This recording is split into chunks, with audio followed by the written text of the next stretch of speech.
एक सवाल जो मतलब मेरे दिमाग में बार बार आ रहा है, क्योंकि अब हम बैठते हैं घर पे पढ़ते रहते हैं, हमारे इतने बड़े बड़े अध्यापक होते हैं, हमें पढ़ाते हैं इन चीज़ों के बारे में, फार्म प्रोटेस्ट और इस सब के बारे में, वो भी अखबार से गिन चुन के पढ़ा देते हैं। तो आपको मतलब हम लोगों से जो हम शहरों में बैठते हैं, जिनके पास ये इन्फॉर्मेशन को स्प्रेड करने का बहुत आसान तरीके हैं, जो पूरे टाइम कनेक्ट में रहते हैं, तो आपको हमसे क्या उम्मीद है कि हम आपके इस मूवमेंट को कैसे मतलब आगे सक्सेस तक पहुंचाएं? हम क्या कर सकते हैं?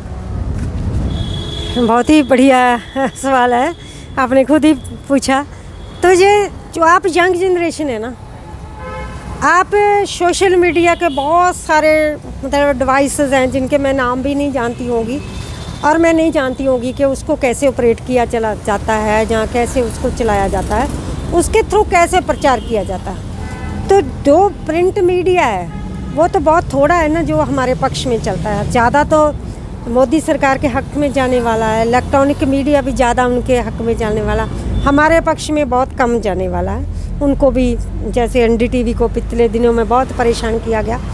तो आप जैसे यंग जनरेशन, आपकी भी लड़ाई है ये हमारे के लिए की नहीं, क्योंकि रोज़गार का सवाल आपके सामने बहुत बड़ा है। ये सब कुछ रोज़गार छीनना, पढ़ाई छीनी जानी, ये सब एक दूसरे के साथ नीतियाँ जो हैं एक से कनेक्टेड हैं।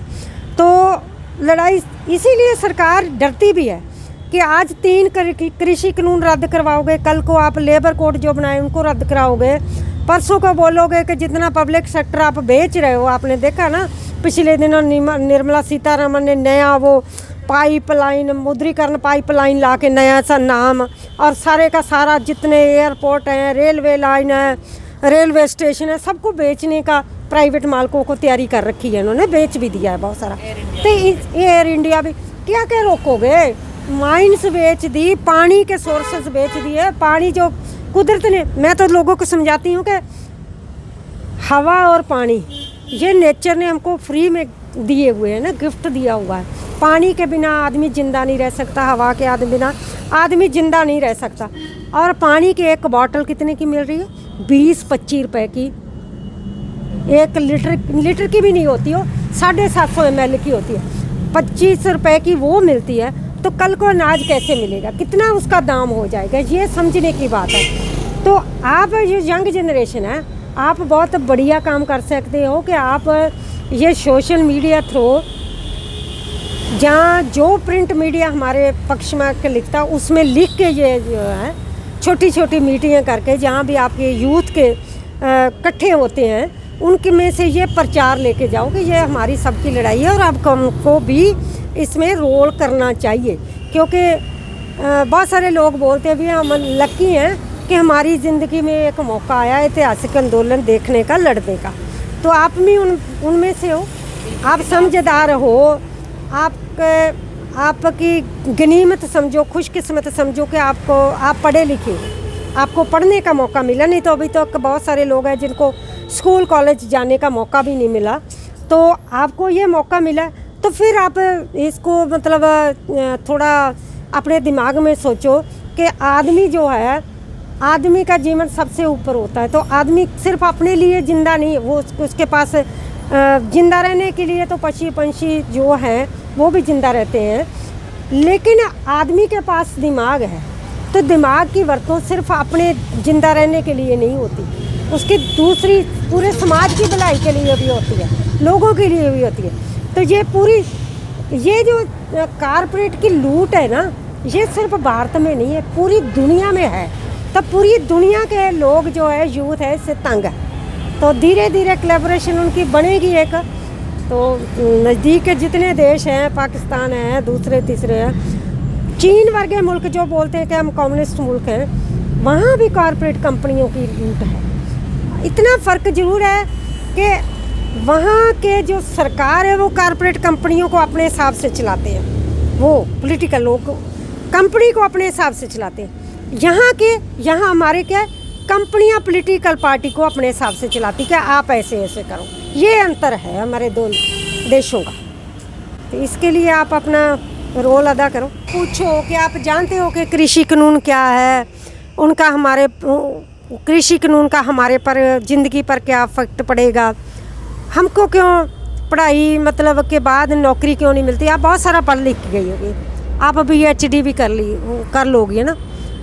मेरे बच्चे मेरे को खुद बोलते हैं कि मम्मा कई बार हमको आपसे जेलसी होती है कि आपने 10 पढ़े, जब BA किया और उसके बाद डिप्लोमा किया, B.Ed किया, आपको नौकरी मिल गई, लाख सवा लाख तक आपकी तनख्वाह चलेगी, उसके बाद मरने तक आपको 40-50 हज़ार पेंशन मिलेगी, हमको 40-50 हज़ार की नौकरी नहीं कोई देने को क्या। तो ये बच्चे हमारे ये बोल रहे, ये सवाल क्यों है, क्यों नहीं मिल सकती उनको नौकरी। बनता तो ये था ना कि पब्लिक सेक्टर को, जैसे देश में आबादी ज़्यादा हो गई तो पब्लिक सेक्टर को और मजबूत किया जाए, उसकी कारगुजारी अच्छी की जाए, उसमें से करप्शन रोकी जाए।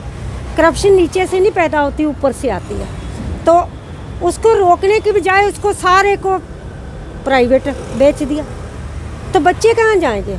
आपने तो जो भी एक बार MLA बन गया, जो MP बन गया, उसने अपनी कई पीढ़ियों के लिए धन दौलत इकट्ठा कर लिया, उसको इतनी पेंशन मिलेगी।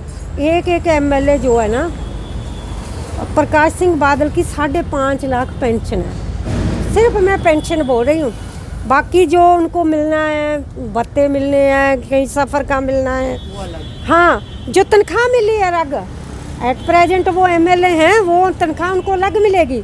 5.5 लाख तो पेंशन मिलेगी। जब उन्होंने कानून पास करना होता है, विधानसभा में बैठे चुपचुपीते सबकी सहमति बन जाती है। जो विरोधी धिर के होते हैं ना, उनकी भी सहमति होती है कि पेंशन तो बढ़ाओ, जितनी बार जीतोगे उतनी बार की पेंशन लगेगी। ये नहीं है कि एक बार की पेंशन लगेगी। क्यों भाई, क्यों आपको क्यों इतनी पेंशन मिले। हमारे बच्चों को नौकरी नहीं मिल रही, वो निराश हो रहे हैं, उनको नशे की दलदल में आपने डाल दिया।